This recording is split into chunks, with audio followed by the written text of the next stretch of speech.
There's a type of person who can walk into your life smiling and walk out carrying pieces of you that you can never get back. They won't just hurt you, they'll make you believe you deserved the pain. They'll turn your strengths into insecurities, your boundaries into insults, your success into ammunition. And the most terrifying part? You won't even notice it's happening until you're standing in the ruins wondering how you got there. Today, we're talking about the most psychologically dangerous partner you can ever love, the professional manipulator. From the outside, it's easy to say, I'd never fall for someone like that. But the truth is harsh. Manipulators don't target weak people. They aim for the strong, because strong people have more to give. More resources, more energy, more reputation, more loyalty, more to extract. And it never starts with chaos. The first few weeks feel like a dream. They laugh at every joke. They study your interests. They reflect your values back to you like a mirror. You think you finally met someone who gets you. But you haven't found a soulmate. You've met someone who is collecting data. Psychologists call their tactic intermittent reinforcement, the same reward pattern that keeps gamblers at slot machines for hours. You never know whether you'll get affection or punishment, warmth or ice, so you keep trying and trying and trying. One day, they're gentle, loving, affectionate. The next, they're distant, irritated, disappointed. You're constantly adjusting your behavior, hoping to get the version of them you met in the beginning. I once worked with a high-achieving professional, confident, well-respected, sharp. 6 months into his relationship with a manipulative partner, he wasn't sleeping, wasn't eating, and started questioning his own memory. His partner had slowly convinced him his friends didn't care, his family didn't support him, and everyone had hidden motives. Classic isolation strategy. Cut you off from everyone except them. It happens slowly, like boiling water under a frog. At first, they're slightly bothered you didn't tell them your plans. Later, they're hurt you want time with friends. Eventually, you stop seeing people altogether without fully realizing why. Early on, the relationship might feel 80% positive, 20% negative, then 70-30, then 50-50.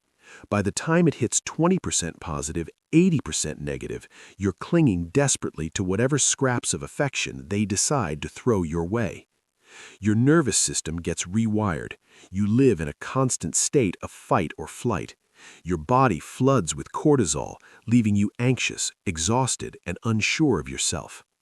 These individuals often display traits known as the dark triad: narcissism, manipulation, and callousness. They don't feel empathy, but they're brilliant at performing it. They see people not as humans, but as assets. Everything becomes about them. Your success, somehow it threatens them.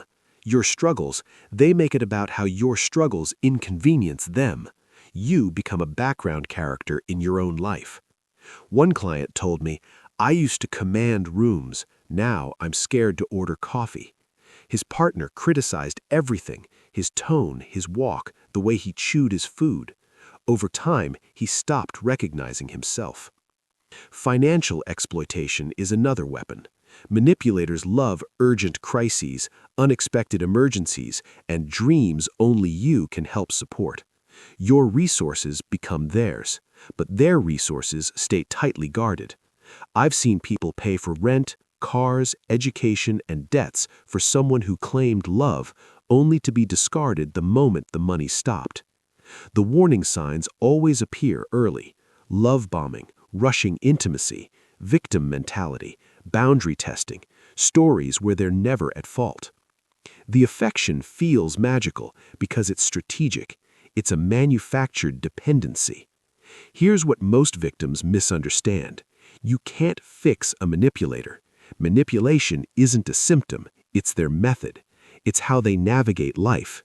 Expecting them to change is like expecting fire not to burn. Some will even weaponize therapy language. Suddenly, you're gaslighting when you raise concerns. You're emotionally unavailable when you set boundaries. They twist psychology into a toolkit for domination. The mask inevitably slips, not slowly, suddenly. One day, the warm and affectionate persona shatters, revealing someone cold, calculated, unemotional. Victims often think this can't be the real them, but it is. The kind version was the performance. Publicly, these people seem charming, generous, lovable. Privately, they're critical, hostile, punishing. When you finally speak up, people say, "No way, they'd never do that." And that disbelief becomes another cage. Leaving feels impossible because of the sunk cost fallacy.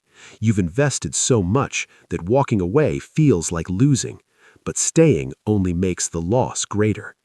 The recovery is slow but powerful. You relearn trust, rebuild self-worth, reconnect with reality. Your mind stitches itself back together, and the lesson becomes clear. Manipulators don't steal